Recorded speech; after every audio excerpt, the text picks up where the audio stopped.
I am E. Diane White, and this is Paving the Way for Women Entrepreneurs.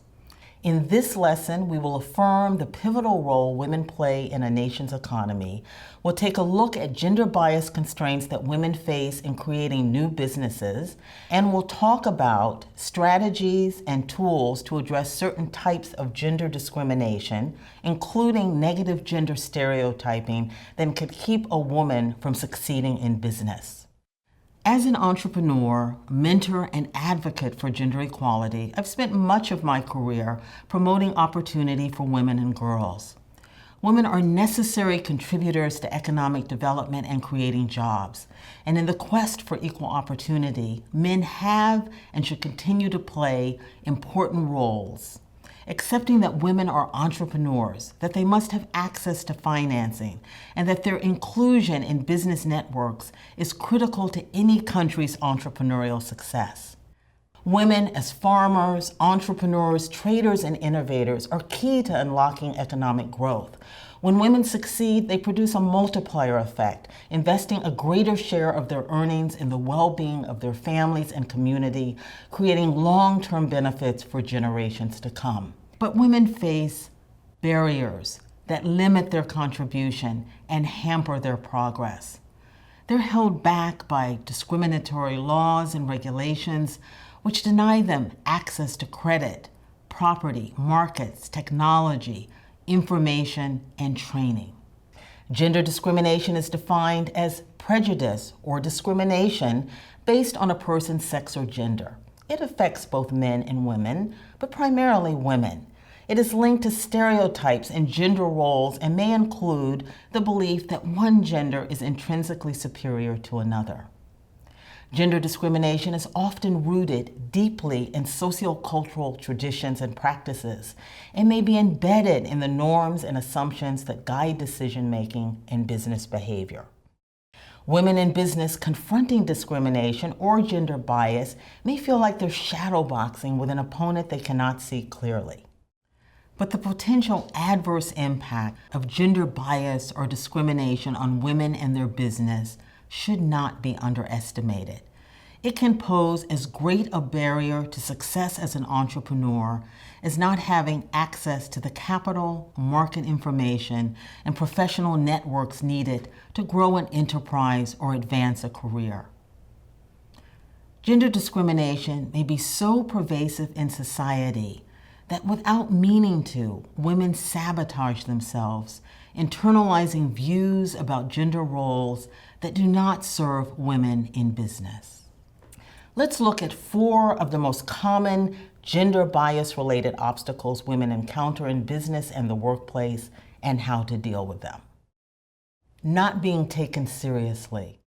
Women may find that their professional views, opinions, and advice are not regarded as valuable as their male colleagues.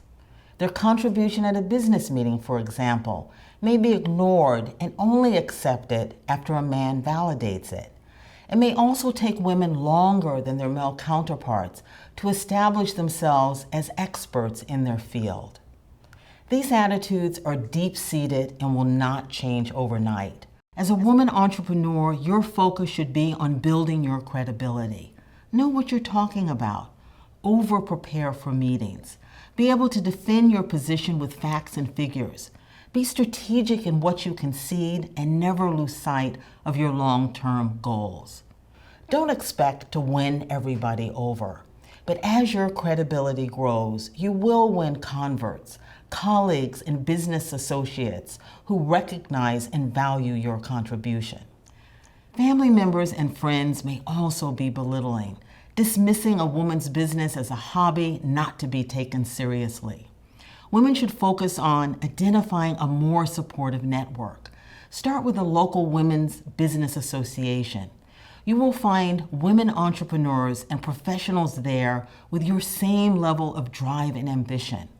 They will mirror back that it's really okay to want what you want. You don't need a cast of thousands.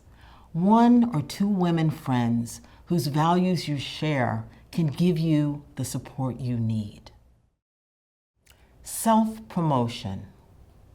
Women are often taught not to brag or boast about their achievements and accomplishments.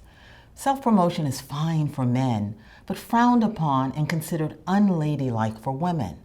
But how will a banker or potential investor know how good a product or service is unless you tell them? How will they know about the great supplier you've found, the new client you've just landed, or the sales goal you just exceeded if you keep quiet?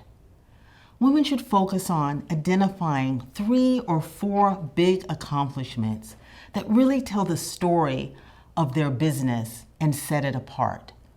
Practice speaking them out loud so you are fluent. Develop your own boasting style. No need to imitate men here. Be you and speak in your voice.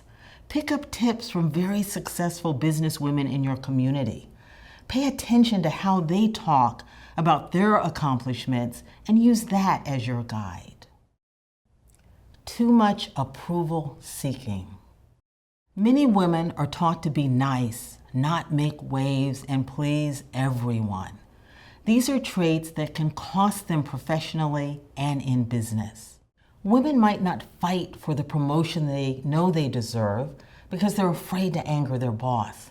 They may accept less than the product or service is worth because they don't want to appear demanding.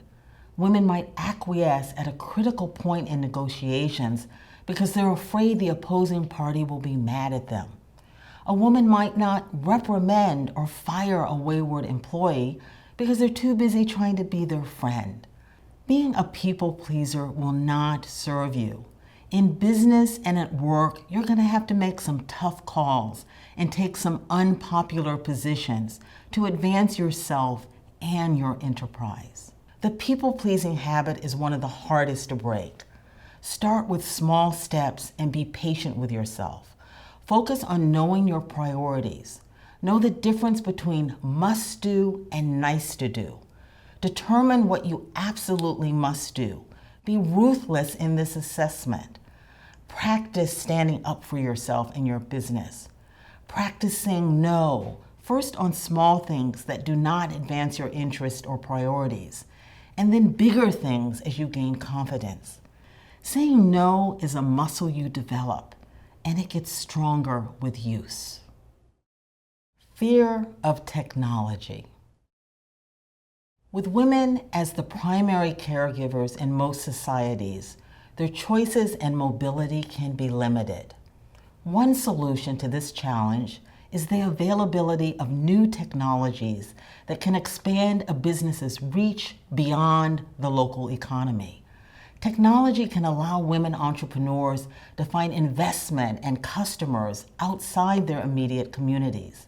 It's a myth that men are more knowledgeable about technology. Seek out training programs that teach how to use and adapt technology to your entrepreneurial ideas. Gender equality is smart business. The world can ill afford to allow the business and economic potential of half the world's population to go untapped. Women can do all of these things to make sure they are ready to be entrepreneurs. And men can make sure that their mothers, sisters, wives, and friends know these important tools and help foster their entrepreneurial dreams. After you have completed all of the lessons in this course at yali.state.gov, you can test your knowledge and earn a YALI Network certificate.